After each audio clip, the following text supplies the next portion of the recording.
o livro e o cordeiro, capítulo 5 de Apocalipse, que diz assim, versículo 1. Então vi na mão direita daquele que está sentado no trono um livro em forma de rolo, escrito de ambos os lados e selado com 7 selos.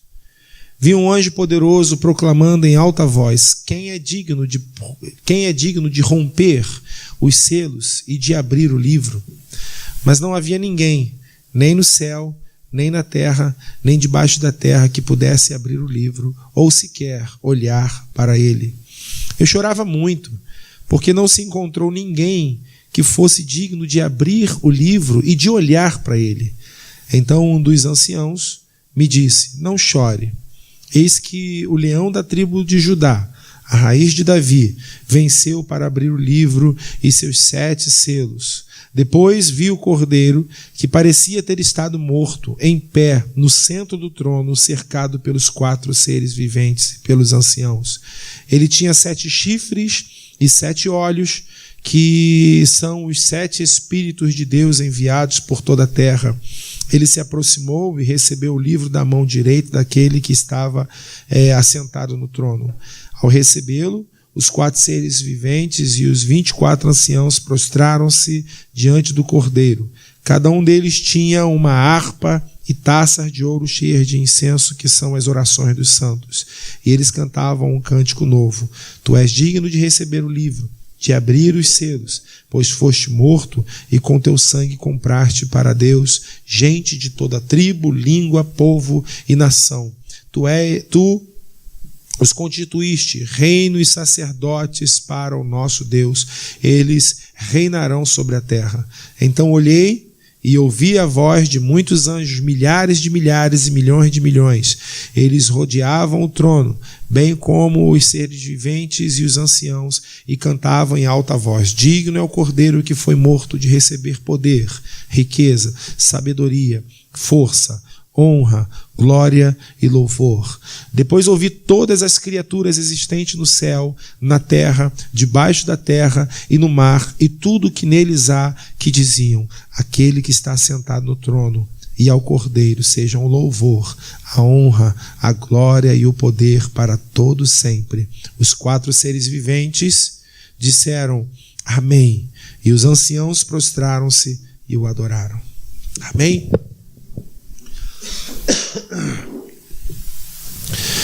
Nós pedimos a revelação da Tua palavra, Espírito Santo de Deus, que está no nosso meio.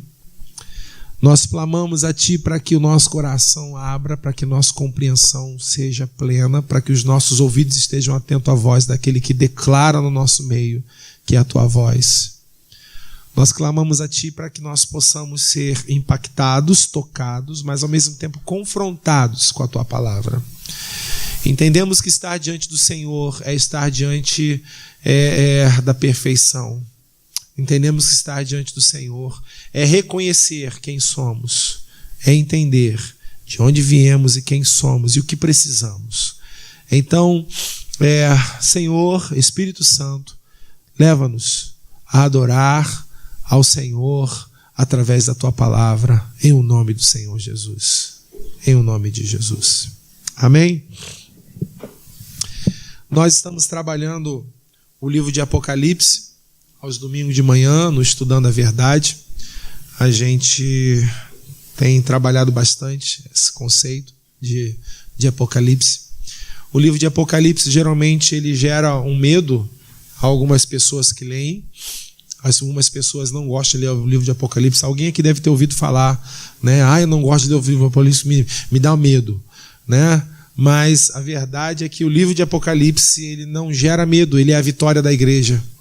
Ele não é a punição, ele não é a derrota da igreja, mas ao contrário disso, ele é a vitória, é quando a igreja vence. Ele fala sobre a criação da igreja, ele fala sobre o plano do Senhor, e ele fala ao mesmo tempo sobre o êxito da igreja, quando a igreja triunfa sobre todas as coisas. Então, o livro do Apocalipse é aquele que faz com que toda a igreja suba a um patamar diferente, chegue a um local diferente para dizer, como o Senhor fez com João na ilha de Patmos: olha, suba para cá, vem para cá, João, que eu quero te mostrar algo. Ele está tirando João da visão horizontal, ele está tirando João da visão igual de todo mundo. Quando ele fala, João, vem para cá, é como se ele estivesse dizendo, dá uma olhada daqui de cima. Olhe com os meus olhos, enxergue como eu enxergo. Eu quero dar a você agora a capacidade de você enxergar como eu enxergo.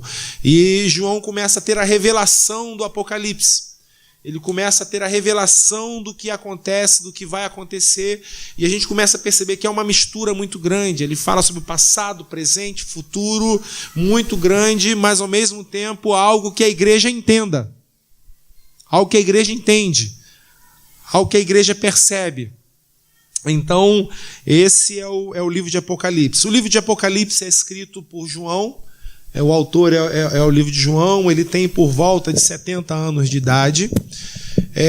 Ele está na ilha de Patmos, e como muitos talvez pensam que a ilha de Patmos é um local, a gente vai pensando logo que a ilha de Patmos é um lugar lindo, um lugar maravilhoso.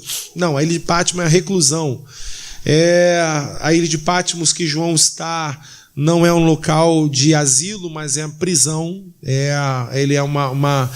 João está trabalhando numa mina de mármore, uma mina aos 70 anos de idade, com trabalho forçado, aos 70 anos de idade, sendo massacrado, E qual foi o erro de João? O que João cometeu para estar preso nesse lugar? O que João fez? Nada, ele apenas testemunhou o evangelho como deveria ser testemunhado. Ele apenas era testemunha de Cristo, ele apenas era servo, ele apenas era crente, servo de Deus verdadeiramente. E o Senhor leva ele para esse local, permite que ele chegue a este local, e lá no meio dessa tribulação, a maior revelação, uma das maiores revelações, vem a esse homem e ele traz então para as nossas vidas. Então a gente começa a perceber, olhando até para o livro de Tiago que nós lemos, ele diz, tenha por motivo de grande alegria a razão de vocês terem perseguidos, porque na perseguição vocês terão perseverança, e a perseverança, não é isso?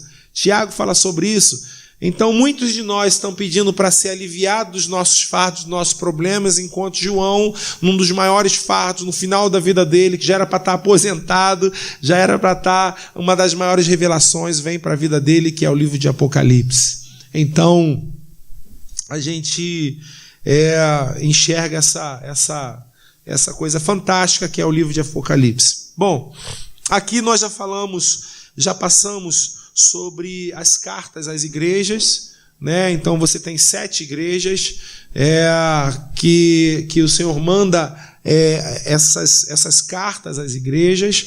Essas igrejas são a igreja em si de Cristo espalhada pela terra, em todos os tempos. Ela vai mostrar isso em todos os tempos. Essas 7 cartas às igrejas não representam que elas são, como eu digo, a primeira igreja fala daquelas igrejas e a última igreja vai ser a Laodiceia. Não, ela não fala sobre esse período. Ela fala sobre as igrejas, mas são 7 cartas que falam sobre 7 igrejas que estão misturadas no tempo. Então hoje você tem referência à igreja de Éfeso no nosso tempo, você tem uma referência à igreja de Laodiceia no nosso tempo. Então o que acontece numa igreja e acontece na outra, você vai misturando isso, você vai vendo partes dessa igreja nos dias de hoje. Então a gente já passou pelas 7 cartas. A gente, no capítulo 4, fala sobre o trono no céu, e agora sim a gente entra no capítulo 5, onde nós estamos agora, no capítulo 5, que vai falar sobre o livro e o cordeiro. Acredito que esse seja um dos pontos centrais desse livro. Se nós não entendermos essa mensagem, fica um pouco complicado a gente entender mais para frente o que acontece dentro do Apocalipse. Tá bom? Então, João tem uma visão. No versículo 1, vamos lá, vamos começar a falar. No versículo 1 ele começa a dizer: João, então vi na mão direita daquele que lê, daquele que está assentado no trono, um livro em forma de rolo, escrito em ambos os lados e selado com 7 selos. Então ele tem a visão de alguém sentado no trono, com um rolo nas mãos, um papiro,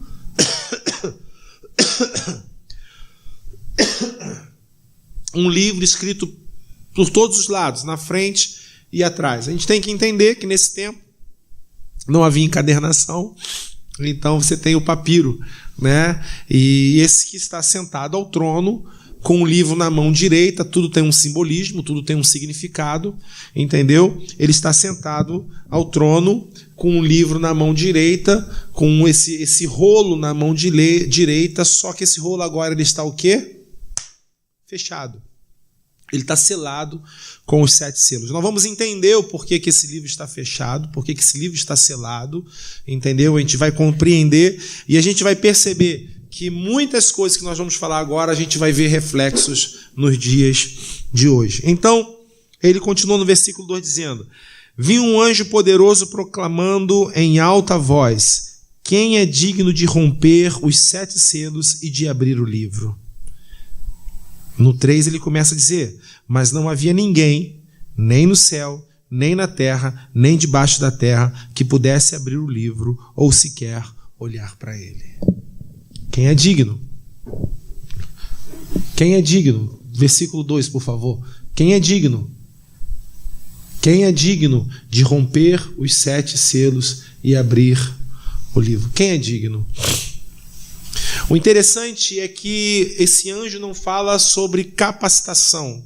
Quem tem força para abrir esse livro? Ele não fala sobre poderio. Quem tem poder para abrir esse livro? Ele está falando sobre o quê? Dignidade.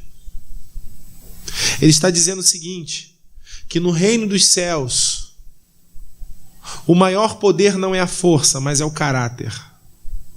São os valores. Pronto, daí a gente começa a viajar um montão de coisa. Porque exatamente a gente pode pegar essa leitura e essa compreensão e entender que ao mesmo tempo que um anjo está perguntando quem é digno e ele não está procurando quem é forte, quem é valoroso, a gente começa a perceber que a igreja de Cristo ela precisa aprender a não ser o quê? Forte. Ela precisa aprender a não ser forte. O Senhor não está procurando quem seja forte, só está procurando quem adore. E quando a gente olha sobre a adoração, a gente enxerga o Senhor dizendo que agradou a Deus moer o seu próprio Filho em prol de nossas vidas, e isso foi louvor para Ele. As 2 vezes, pelo menos que eu me lembre aqui agora, de alguém que estava tentando fugir da sua vida por estar se achando fraco demais, você percebe que o Senhor não dá muita trela, está dizendo quase em outras palavras, é isso mesmo, está certo. Quando você encontra Elias sendo ameaçado por Jezabel e ele vai embora em direção ao deserto, pedindo a morte, pedindo para acabar com a sua vida, porque ele não aguenta mais que todos se prostraram diante de outros deuses, mas somente ele tinha permanecido fiel, que era conversa fiada. Havia outros 7.000 que ainda não havia se dobrado diante de outros deuses, mas ele estava se sentindo muito fragilizado, ele estava olhando para o Senhor, justificando a sua fraqueza, justificando e pedindo: Senhor, passa essa perseguição de mim, eu não estou aguentando mais. E aí então você enxerga um Senhor, que ele cai no sono, um Senhor dizendo: olha, levanta, come e bebe, porque a tua caminhada é sobremodo longa ainda. Elias vai caminhar 40 dias, 40 noites, vai entrar numa caverna. Ao entrar nessa caverna, depois de 40 dias e 40 noites, vai vir uma voz do Senhor dizendo: o que você está fazendo aqui? Ao chegar lá fora, ele vai tentar argumentar com Deus alguma coisa. Em outras palavras, o Senhor olha para ele dizendo o seguinte: volta, meu filho, porque você não acabou de fazer a tua obra. Volta, porque você ainda não acabou, eu ainda tenho obra para você, eu ainda tenho algo para você. Você saiu de lá por causa de Jezabel, e eu estou te mandando de volta para onde você saiu. Eu não estou procurando, Elias, quem é forte, estou procurando quem é obediente. Diga para quem está ao seu lado: Deus não está procurando quem é forte, Deus está procurando quem é obediente. Amém? Deus não está procurando quem é forte, Deus está procurando quem obedeça. E aí então você vai ter um Elias que volta tudinho para fazer a vontade dele. O outro personagem bíblico que nós conhecemos muito bem, eu já falei muitas vezes aqui, é o Paulo. Que depois de muito pregar, que depois de muito testemunhar, depois de muito apanhar, ele aproxima-se do Senhor, talvez no pensamento de que ele poderia justificar alguma coisa ou argumentar alguma coisa com Deus. Ele foi dizer ao Senhor: Senhor, há um mensageiro de Satanás que toda hora vem me esbofetear aqui, tu sabe quanto eu faço para o Senhor, Senhor? Dá para o Senhor quebrar o galho e afastar ele daqui? Para eu continuar fazendo meu trabalho? Dá para fazer isso aí, por favor? Não é isso que ele fala? Em outras palavras, é isso, Senhor, o mensageiro de Satanás vem me esbofetear todo o tempo, o Senhor não pode afastar de mim. A resposta de Deus para ele, gente, é a seguinte: Paulo, a minha graça te basta. Não tem justificativa, não tem explicação. Deus olhou para ele e está dizendo assim: Paulo, está tudo certo, você tem que confiar em mim. A resposta que Paulo dá a ele é uma resposta de quem entendeu, de quem compreendeu. Então, Senhor, já que é a tua graça que me basta, então eu vou me alegrar nas perseguições, nas injúrias, eu vou me alegrar quando apanhar, eu vou me alegrar quando falarem mal de mim, eu vou me alegrar, eu vou exaltar o teu nome quando todas as coisas acontecerem comigo, que eu não compreenda, mas que expresse louvor e adoração ao teu nome. Deus não está procurando quem seja forte. Deus está procurando quem obedeça, quem tenha caráter cristão. O anjo está perguntando: e agora, quem é digno de abrir os selos? Ele não perguntou quem é forte, quem é capaz, quem tem condições. No versículo 3, ele vai dizer assim: olha, mas não havia ninguém no céu, nem na terra, nem debaixo da terra, que pudesse abrir e eu sequer olhar para ele. Não havia sobre a face da terra alguém que se encaixasse perfeitamente no perfil que Deus queria para que pudesse abrir o selo daquele livro. Quando a gente olha para isso e faz uma ponte para a referência bíblica, o Senhor está dizendo: eis que o Senhor está à procura de verdadeiros adoradores que o adorem, o quê? Em espírito e em verdade. A pergunta que eu quero fazer a você é o seguinte: quantos acham que Deus está procurando verdadeiros adoradores que o adorem em espírito e em verdade lá fora? A procura dele, desse Deus, não é no mundo. A procura desse Deus por adoradores que o adorem em verdade é aonde? Dentro da igreja. Mas ainda assim ele está olhando e não vendo ninguém digno. Ainda assim ele procura verdadeiros adoradores. Irmãos, não era para o Senhor estar procurando, era para encontrar. Quantos concordam comigo? Não era para o Senhor estar procurando, era para ele ter encontrado.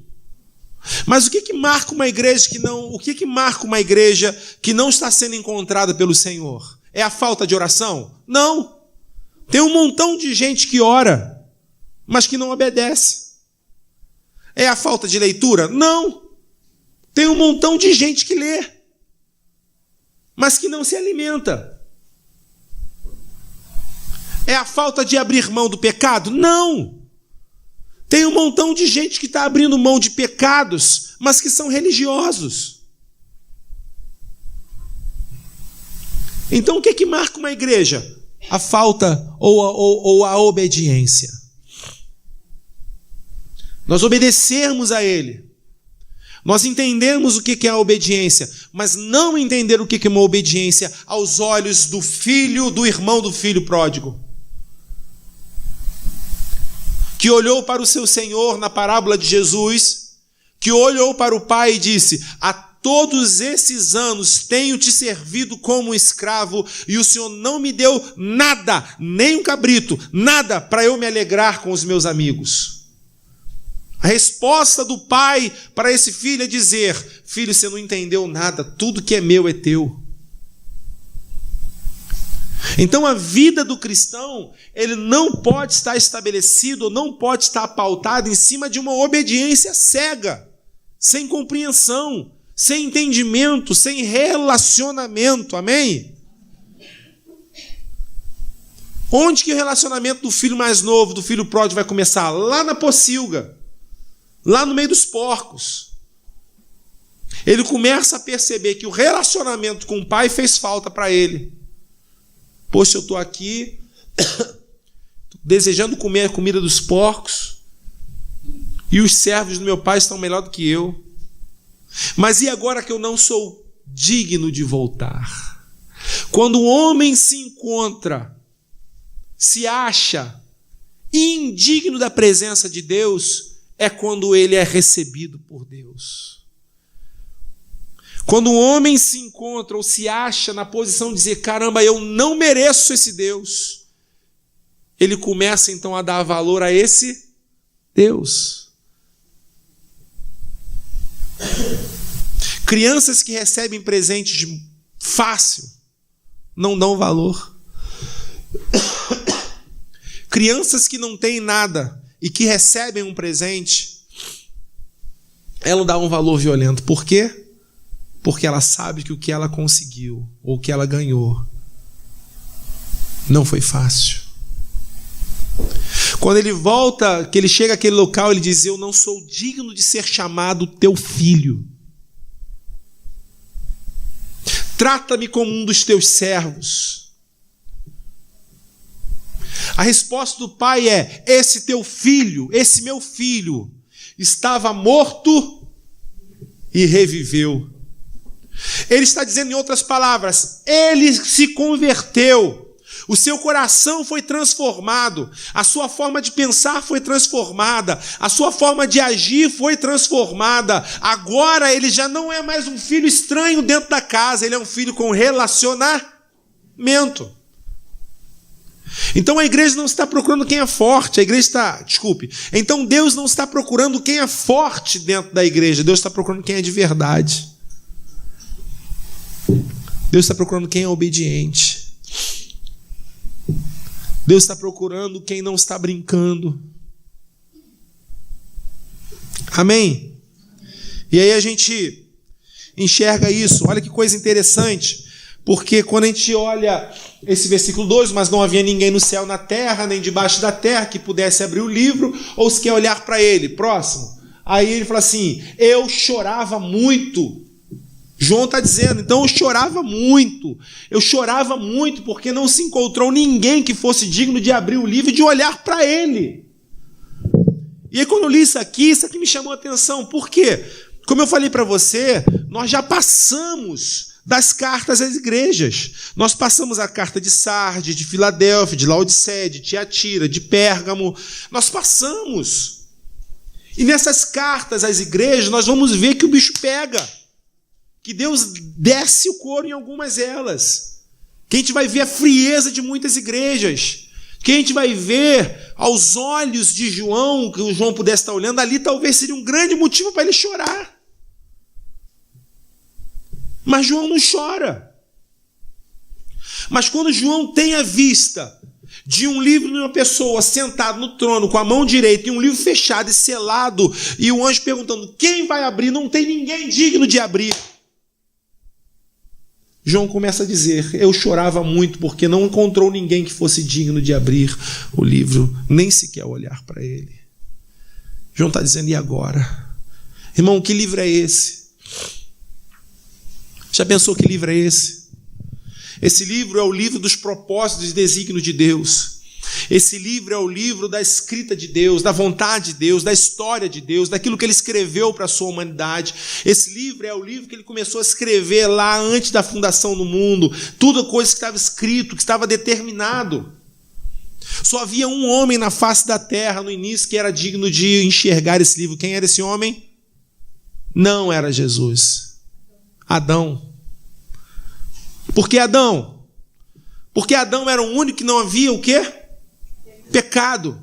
Mas ao mesmo tempo é mesmo esse Adão que faz o quê com esse livro? Fecha o livro. É o mesmo Adão que tem condições de enxergar e ver a criação desse livro, dos desígnios de Deus, dos propósitos de Deus, mas é esse mesmo Adão que quando olha e que peca e que erra e que sai da presença de Deus, esse livro é fechado e lacrado, porque é como uma alusão ao Gênesis, que quando eles pecam, eles têm que ser colocados para fora do jardim do Éden. É porque Deus é mau? Não. É porque se Adão e Eva agora, no pecado, ele volta para consumir da árvore da vida, eles seriam eternamente pecadores. Não teria volta. Por que ele está dizendo agora, então, que não havia homem sobre a face da terra que era digno de abrir esse livro? Porque agora, a relação de homem e mulher, Adão e Eva, gera filhos. Mas esses filhos não são gerados antes do pecado. Esses filhos são gerados pós-pecado. Amém? Eu vou dar um exemplo aqui, talvez um pouquinho grosseiro, mas você vai me entender muito bem. Eu sei que casos não acontecem, mas vamos lá. Você tem um pai com portador de um vírus, uma mãe portadora de um vírus. Esse casal vai ter relação, vai nascer filho, esse filho vai nascer? Pode ser que não, mas eu quero que você pense que sim. Senão você acaba com o meu exemplo. Amém? Por favor, não levante a mão, mas pode ser, não faça isso. Amém? Então você tem um portador de vírus com outro portador de vírus que tiveram relação e o fruto dessa relação nasce uma criança que é portadora de vírus. Dessa criança vai nascer uma série de pessoas portadoras de vírus. Que vírus é esse? É o pecado. Quantos já ouviram falar sobre o pecado original? É o pecado da origem. Lá no início de todas as coisas. Então o que acontece? Um nenenzinho que nasce, Alícia, já é pecadora. Porque nasceu de uma raiz que necessita do Senhor. Aí então a gente começa a pensar, mas quem é digno então de abrir esse livro? A Jesus, por quê? Ele não nasce de uma relação de homem e mulher, ele nasce de uma... Pode falar, gente, de uma virgem. Ele não nasce mais de uma relação de um homem e mulher, ele nasce de uma virgem, não sai mais daquela relação comum de homem e mulher. Agora ele nasce de uma virgem. Então, entre a face da terra, entre os homens na face da terra, não há ninguém que é digno de abrir esse livro. Por quê? Porque é a raiz, é a continuação do Adão. É a continuidade do pecado de Adão. Então, quando ele olha sobre a face da terra, ainda que haja Jó no meio dessa questão toda, ele ainda assim não é digno de abrir desse livro. Ele não é digno de abrir a continuação, a continuidade da história de Deus para a humanidade. Por que João chora agora? João chora muito porque ele está dizendo o seguinte: acabou. Não tem mais o que fazer. A humanidade está condenada. Não tem mais para onde correr. Quantos estão entendendo isso? Não tem mais para onde correr. Então você enxerga alguém no trono com um livro na mão direita, perguntando quem será digno agora de abrir esse livro. Um anjo está perguntando isso. E ele está dizendo: olha no céu, na terra, debaixo da terra não há um sequer digno. Então o livro que começou a história do Senhor para essa humanidade, que foi fechado pelo pecado, nesse momento ele está dizendo, não tem mais jeito. Ou seja, o pecado traz a morte, o pecado traz a condenação. O que João está dizendo com essas lágrimas é o seguinte: não tem mais jeito, estamos condenados. João não se desespera com a igreja de Laodiceia. João não se desespera com a igreja de Esmirna. João não se desespera com qualquer outro tipo de igreja ou qualquer outra mensagem de igreja. Mas João se desespera quando ele está dizendo, quando ele está vendo que não tem mais jeito, que a condenação é o fim. Eu chorava muito, porque não se encontrou ninguém que fosse digno de abrir o livro e nem sequer de olhar para ele. Acabou. É o fim. E aí então, você vai ver a resposta. Então um dos anciãos me disse, o quê? Diga para quem está ao seu lado, não chore, não é o fim. Não é o fim da sua vida, não é o fim da sua história, não é o fim, porque muitas situações e muitas coisas aparecem na sua vida para dizer acabou, não é verdade? Acabou, não tem mais jeito, é o fim, acabou para você. Gente, quantas situações aparecem na nossa vida dessa forma? Quantas situações aparecem para a gente dizendo assim, caramba, agora não tem mais jeito, agora acabou, agora... E há um dos anciãos que aparece para João dizendo assim, ei, não chore, você ainda não viu o final do filme, filho. A gente se desespera sem ver o final do filme. Ou a gente vê o meio do filme achando que vai descobrir o final do filme. E eu sou bom nesse negócio. Lorena e Cátia ficam loucas comigo, porque eu falei assim, o assassino é aquele, ele fez isso por causa disso, daquilo, outro, não. Aí no final do filme bate certinho, eu falei, não dá pra ver filme contigo. Né, Lorena? Quando eu sento pra ver filme assim, nem vem, não começa não, hein? E a gente quer descobrir o final do filme, da nossa vida. A gente quer sentar ali e começar a dizer, Cristiano, não tem mais jeito, acabou, Senhor, agora, já era. Entendeu? Não tem mais jeito. E você não está olhando para ele dizendo, não chore, eis que o leão da tribo de Judá, você pode dizer amém? Amém. A raiz de Davi fez o quê? Para abrir o livro e os seus 7 selos. Que fantástico isso, irmão. O plano de Deus é perfeito. O plano de Deus está no controle em todo o tempo. A vontade do Pai em todo o tempo não era que a igreja se perdesse, mas a vontade do Pai em todo o tempo é que a igreja consiga olhar para Ele e dizer, Deus, nós te exaltamos, nós te engrandecemos, nós bendizemos o Teu nome, porque é por causa do Senhor que a nossa história continua. É por causa do Senhor que nós podemos olhar para o futuro e saber que há um futuro para a gente. Há um meio pelo qual nós podemos viver diferente. Há um meio pelo qual nós podemos olhar e saber que os valores desse mundo não são mais importantes do que a glória do porvir. Não são. Qual igreja está enxergando isso, irmão?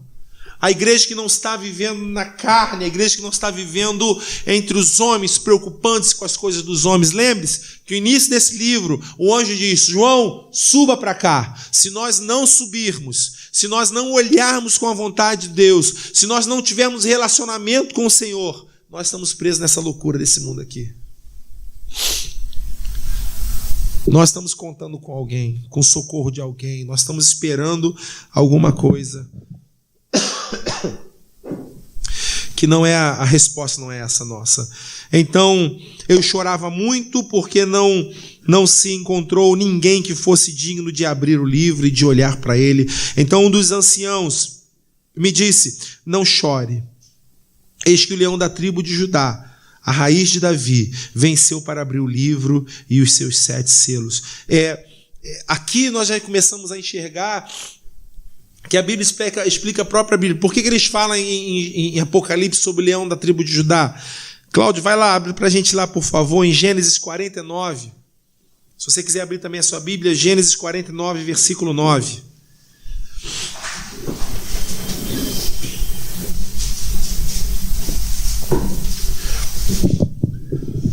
Gênesis 49, 9 diz assim, Judá é um leão? Está aqui, gente. Você sabe ler? Fala comigo aqui, ó. Vamos lá, gente. Judá é um leão? Você vem subindo, filho meu, depois de matar a presa. Como leão, ele se assenta e deita-se como uma leoa. Quem tem coragem de acordá-lo? Versículo 10. O cetro não se apartará de Judá, nem o bastão de seus descendentes, até que venha aquele a quem ele pertence, e a ele as nações o obedecerão. Volta primeiro no versículo 9. Então a gente está vendo que Judá é um leão novo. Lá em Gênesis,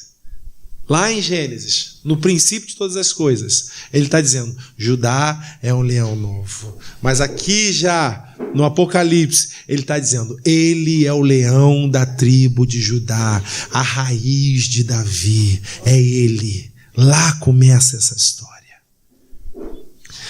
Olha que coisa interessante. Onde o pecado faz com que a revelação se feche. já é produzido um antídoto contra tudo isso. Onde o problema começou, o Senhor já tinha a solução. Onde a situação que para a humanidade estava sendo a perdição, o Senhor já tinha a solução. Muitas vezes nós estamos desesperados. E o que vai acontecer? Deus já tem a solução. Deus já tem a solução. Você pode dizer amém por isso? Deus já tem a solução. Qual que é a nossa função então? Obedecer. Obedecer. Então, quando a gente volta, aí a gente vê aqui, versículo 5. Então, Apocalipse 5. Pode voltar lá. Voltou já? Acha. Apocalipse 5, versículo 5. Então um dos anciãos me disse: não chore, eis que o leão da tribo de Judá, a raiz de Davi, venceu para abrir o livro e seus selos. Versículo 6. Depois vi um cordeiro que parecia estar... Quem é esse, gente? Quem é esse? Depois vi um cordeiro que parecia estar morto. Onde que ele está? Em pé, no centro do trono. Ele enxergou o cordeiro que já havia passado pela morte, que havia ressuscitado, que estava no centro, no comando de todas as coisas. Ele enxergou o cordeiro que venceu, não com os olhos que o mundo enxerga, achando que estaria lá talvez alguém, mas ele enxerga aos olhos do Senhor. Que aquilo aos olhos do Senhor, a força não está ligada ao que nós entendemos com força. A força está ligada à obediência, à entrega. Por isso que ele diz, olha, se você quiser encontrar a tua vida, você vai perder. Porque o caminho é diferente, mas ele diz, se você perder a sua vida em favor de mim, você vai encontrar a verdadeira vida. Irmãos, é isso que a igreja não entendeu ainda. É isso que a igreja não entendeu. A igreja continua sendo dona de si. A igreja continua tomando a sua própria vida. A igreja continua tentando resolver os seus próprios problemas. E o Senhor está olhando para mim e para você dizendo, ei, Eric, suba para cá. A visão que você e eu temos, no limiar ou no mesmo patamar que o mundo tem, não vai nos fazer enxergar o que Deus quer. Então o que Deus quer, pastor? Ele quer que eu e você obedeçamos. Ele quer que eu e você sejamos de verdade. Ele quer que eu e você não estejamos lendo a Bíblia porque o crente tem que ler Bíblia. Ele não quer que a gente ore porque o crente tem que orar. Ele não quer que a gente louve porque nós temos que louvar.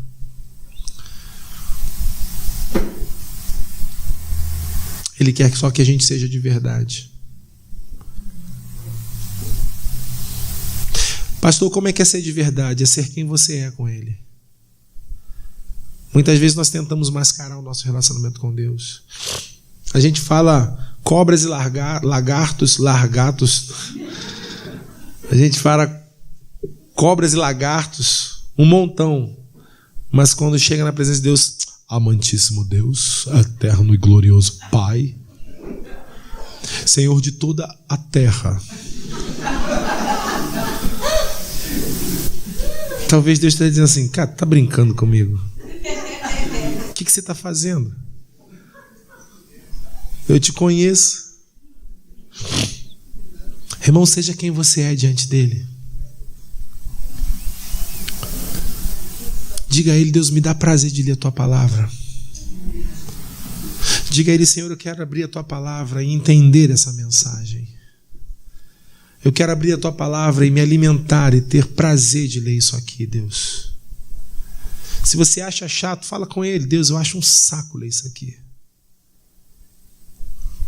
Porque o que matou o coração do irmão do filho pródigo foi que tudo que ele pensava, ele não falava com o pai. E ele esperou um momento de revolta para poder falar com o pai. E aí ele começou a dizer que o relacionamento dele com o pai era um relacionamento de escravidão. Te servi esses anos todos como escravo, obedeci tudo o que o Senhor mandou. e não recebi nada. E o Senhor está dizendo, você perdeu seu tempo. Porque a única coisa que eu pedi de você era a verdade, tudo que é meu é seu. Irmão, tudo que é de Deus é seu. Amém? Amém. Olhe para a tua vida e entenda que a sua vida pertence a Ele. E é a melhor coisa que pode existir. Mas seja de verdade, seja simples.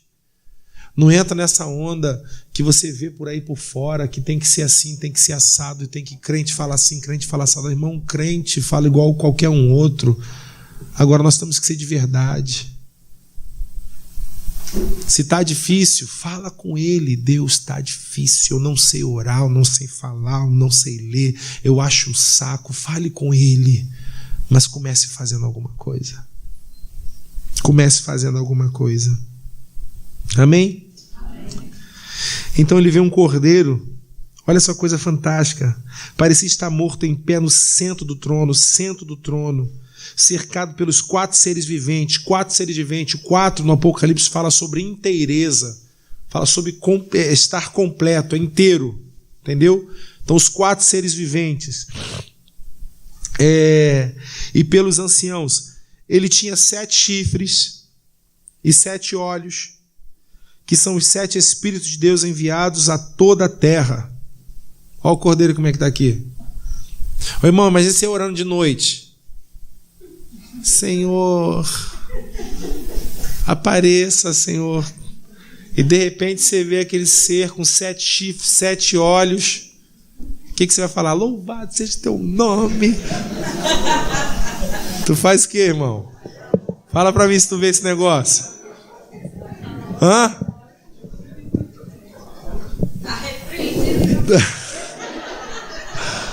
É ou não é? Sim ou não, gente? Agora, diante desse trono, sentado no centro desse trono, os 4 anciãos, que fala sobre a inteireza, fala sobre o ato de ser completo. Ele diz que estava lá, ele tinha 7 chifres, 7 olhos, que são os 7 Espíritos de Deus enviados à terra. Quando a gente fala sobre chifre no Apocalipse, está falando sobre poder. Amém? Quando você fala sobre olhos, você está falando sobre onisciência, ou seja, 7 significa o completo, pleno, entendeu? A perfeição. Então, quando você fala sobre 7 chifres, você está falando sobre a perfeição do poder. Quando você fala sobre 7 olhos, você está falando sobre a perfeição da ciência, está com os olhos em todos os lugares. Quando você fala que isso está na terra, você fala sobre a onipresença. Então, você está falando agora de um cordeiro que parecia morto, ou seja, já havia passado pela cruz, amém? Já havia passado pela cruz, já havia vencido, estava em pé no centro do trono, ou seja, está falando o seguinte, que todo o controle, todo o domínio da história é dele. Amém? E agora esse cordeiro apresenta com 4 seres viventes, ou seja, é a inteireza, é o ato de estar completo, está representando o ato de estar completo, o ato de estar inteiro, não é metade, não é fracionado, está inteiro. E aí você começa a ver aqui, e ele tinha 7 chifres, a perfeição do poder, 7 olhos, a perfeição da ciência. Aqui estão os 7 Espíritos de Deus enviados para onde? Para toda a terra. Ele fala sobre a onipresença, a onipotência, a onisciência no trono de Deus. Ele domina sobre todas as coisas. Ele reina sobre todas as coisas. E essa ação que Deus está fazendo, irmãos, não é para os cachorros, não são para os animais, não são para a terra, não é para o mar, é para você e para mim. Essa palavra que está sendo escrita, que foi escrita, não é para outros, senão para o ser humano. Você consegue entender a importância que eu e você temos para o nosso Deus? Você consegue entender que toda essa história que está acontecendo, que nós estamos vendo aqui, é por causa de você e de mim? E nós estamos perdidos no mundo. E nós estamos nos sentindo desesperados porque não tem dinheiro, porque não tem saúde, ou porque não tem emprego, ou porque não tem isso, ou porque não tem aquilo. E o Senhor está olhando para mim e para você dizendo: eu estou no centro do trono. Eu estou no controle de todas as coisas. Eu sou onisciente, eu sou onipotente, eu sou onipresente. Por isso que ele está dizendo: não chore, Andréia, não chore, Ana Lúcia, não chore, Severina, não chore, Joyce. Olhe para mim como você tem que olhar. Olhe para mim como você tem que me enxergar. Essa é a mensagem dele para mim e para você. Quantos estão entendendo isso? De verdade? Que bom que você está entendendo isso. Que bom. Versículo 7.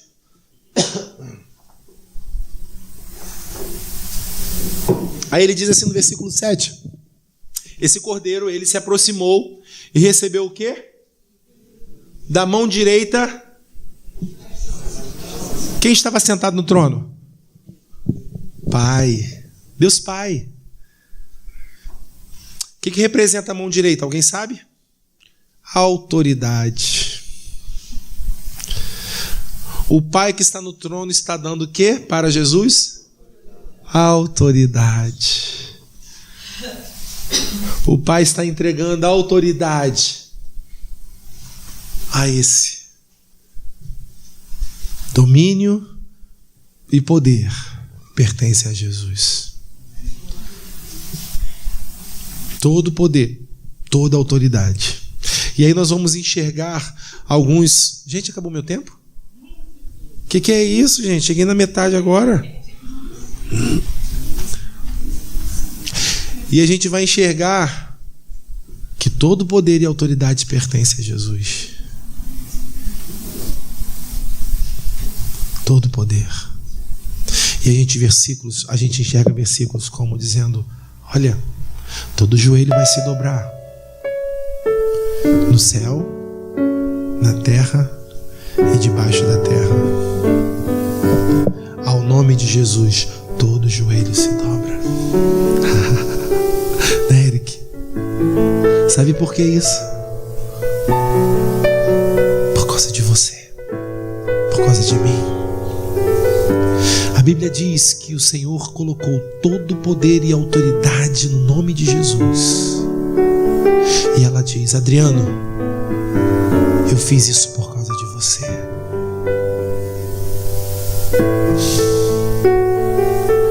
Gorete, eu fiz isso por causa de você.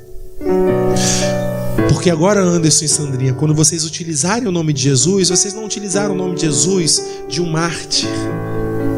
Vocês não utilizaram o nome de Jesus de alguém que morreu porque ficou peninha de você. Mas nós utilizamos o nome de Jesus de alguém que agora está no centro do trono, que tem todo o poder e autoridade, que é onipresente, onisciente, que é onipotente. E aí ele olhou para você, Israel, e disse: sabe por que eu coloquei o poder no meu nome? Para quando você falar em nome de Jesus, não há mais nada que possa mudar isso. Ana Lúcia, em nome de Jesus. Entendeu, Danielzinho? Quando você fala na sua casa: Senhor, em nome de Jesus, sabendo quem você está clamando, sabendo por que, Aninha, você está clamando, sabendo, Brunão, porque lá no teu quarto sozinho, que você está deitado, você fala: Senhor, em nome de Jesus. Não é um nome de Jesus, sabe, Lorena, como se fosse uma simpatia. Não é o nome de Jesus como se fosse alguém que me contou, alguém que me disse, mas é o nome de Jesus que eu sei o que Ele fez. Eu sei quem Ele é. Eu sei como é isso. E então agora eu posso fechar os meus olhos e dizer: Senhor, em nome de Jesus, é a minha casa. Em nome de Jesus é a minha família. Em nome de Jesus é a minha vida para o Senhor. Eita, isso muda tudo. E eu quero fechar Gênesis 49. Eu já ia falar que pegar 5 minutos, já foram 5 minutos. Eu vou pegar só mais 5 minutos. Se você precisar ir embora, fique à vontade. Tomara que não. Mas Gênesis 49. Versículo 10. Amém? Aí ele fala assim, ó, bota no versículo 9 para dar para entender legal. Vai falar sobre o leão. Judá é um leão novo, você vem subindo, filho meu, depois de matar a presa, como leão, ele se assenta e deita-se como uma leoa. Quem tem coragem de acordá-lo? Versículo 10, olha que coisa interessante agora. O cetro não se apartará de quem? De Judá. Cetro está falando sobre autoridade, sobre poder. O rei é que tem o cetro. O rei é aquele que tem autoridade, que manda. Então você vai entrar no salão real. Se esse rei, não é Antigo Testamento, não levantasse o cetro para você, você estava morto. A não ser, você poderia entrar só se ele chamasse. O cetro quer dizer, eu estou te dando autoridade para você chegar próximo a mim. Então ele está dizendo que o cetro não se apartará dele, nem o bastão de comando dos seus. Quem são esses descendentes? Quem são esses descendentes? Somos nós. Somos nós. Até que venha aquele a quem pertence. Ele e as nações obedecerão. Irmão, diga para quem é desse lado: o bastão está na sua mão.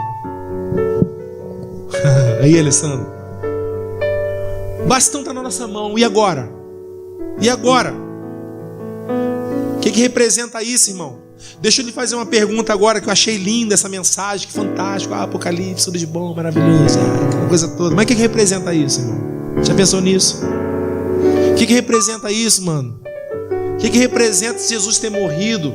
O que representa onisciência, onipotência, onipresença? O que representa isso? Para que tudo isso? Para a gente viver de sombra e água fresca agora? Não, ele está dizendo, olha, o cetro não se apartará de Judá. Tenha convicção de que o seu Deus não perde o controle. Mas ao mesmo tempo ele está dizendo, mas os bastões, o bastão de comando, estão com seus descendentes. A responsabilidade de continuar no meio dos homens é da igreja. Então uma igreja que não produz não é igreja. Uma igreja que não está propagando, ela deixou de ser igreja. E nós começamos a pensar, muitas vezes, nos dias de hoje, que igreja é apenas um lugar que vai fazer você parar de sofrer. Não é isso? Pare de sofrer. E vamos chegar à presença de Deus com as nossas argumentações. Por que não está dando certo para mim? Por que isso? Por que aquilo? Deus, porque eu te sirvo há tanto tempo. Talvez se fosse nos dias de hoje, fosse assim, que se dane, você não me serve da forma certa, você está preocupado com o que é seu. Em outras palavras, o Senhor está dizendo o seguinte: o dia que você cuidar daquilo que é meu, Maria Helena, eu cuido do seu. O dia que você cuidar, Léo, do que é meu, eu cuido de você. Parecido, o dia que você cuidar como deve ser aquilo que é meu, eu cuido do seu. É isso que Ele faz para a gente. Nós estamos preocupados em buscar coisas para a gente. Nós estamos preocupados, Kathleen, em buscar coisas para a gente, para a nossa vida. E o Senhor está ensinando a gente que é o contrário. Que o cordeiro que está no trono hoje, primeira aparência dele era de quem estava morto. O cordeiro, aquele que parecia que estava morto. Quando ele diz que parecia que estava morto, está dizendo o seguinte: o valor que ele deu, que ele pagou para que tudo aquilo pudesse acontecer. Então, irmão, a responsabilidade da igreja hoje é fazer a vontade do Pai. Uma igreja está procurando seus próprios interesses. Deixa eu fazer uma pergunta: por que você veio para a igreja hoje? Você saberia me responder? Não precisa me responder não, mas você saberia me responder? A nossa resposta muitas vezes é porque hoje é domingo, pastor. Ô gente, sim ou não? Quanta gente já pensou nisso? Porque hoje é domingo, hoje é dia de ir. Por que você veio para a igreja? Talvez ele te perguntasse de novo. Nelson, por que você veio para a igreja? Porque hoje é domingo. Mas ele vai te perguntar, mas por que você veio à igreja? Eu vim porque eu estou cheio de problema. Ele vai te perguntar antes, mas por que você veio para a igreja? Por que você veio para a minha casa? Talvez a resposta aceitável aos olhos dele é: Senhor, é porque eu quero te adorar, a razão para eu estar aqui nesse lugar. Por isso que o salmista está dizendo: me alegrei quando me disseram vamos à casa do Senhor. Porque o coração desse Davi explodiu de alegria quando dizendo: eu tenho a oportunidade de encontrar com o meu Senhor lá naquele lugar. Deixa eu lhe fazer uma outra pergunta: há quanto tempo você não convida alguém para ouvir uma mensagem na sua igreja? Quanto tempo? Há quanto tempo você está vindo para a igreja para você? Há quanto tempo você vem para a igreja, aqui, essa galerinha aqui, e não traz um amigo de vocês? Que vocês estão vindo porque é maneiro, porque é legal, porque é gostoso. Há quanto tempo vocês não trazem um amigo de vocês? E presta atenção, não é amigo de outra igreja não, é amigo perdidão mesmo. Há quanto tempo vocês não trazem um amigo de vocês para ouvir uma mensagem? Irmão, o bastão está na sua mão. É na sua faculdade, no seu trabalho, no seu curso, na sua rua, na sua vizinhança. Quantas vezes você já passou aquele canalzinho para as pessoas ouvirem uma mensagem como essa? Quantos aqui já passaram? Olha aí, 1, 2, 3. Quantas vezes você já ouviu isso? Sabe por que você não está nem aí? Porque você busca para você. Porque o seu coração não está no próximo. Porque você ainda não entendeu que o que você ouve aqui é para transformar o teu caráter. Caso contrário, Deus vai continuar procurando alguém que o adore em espírito e em verdade. Diga para quem está ao seu lado: o bastão está na sua mão, mano. Amém? Amém? Vamos ficar de pé. Vou terminar aqui. A Alessandra nos abençoa com a oração hoje aqui.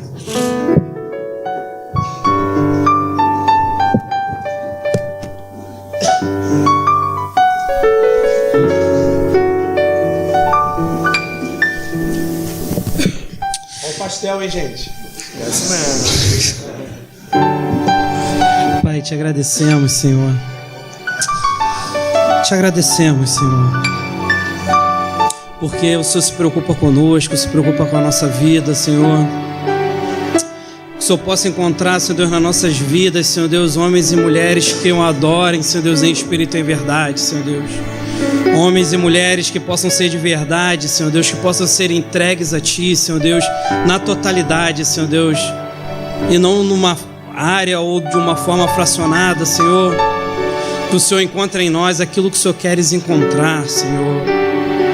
Por isso, Senhor Deus, arriamos nossos conceitos, Senhor Deus, nossas definições, Senhor Deus, nossas ideologias, Senhor Deus, e abrimos, Senhor Deus, nossa mente, o nosso coração, Senhor Deus, para que possamos receber diretamente de Ti, Senhor Deus amado, a forma de viver de um cristianismo vivo, Senhor Deus, e eficaz, Senhor.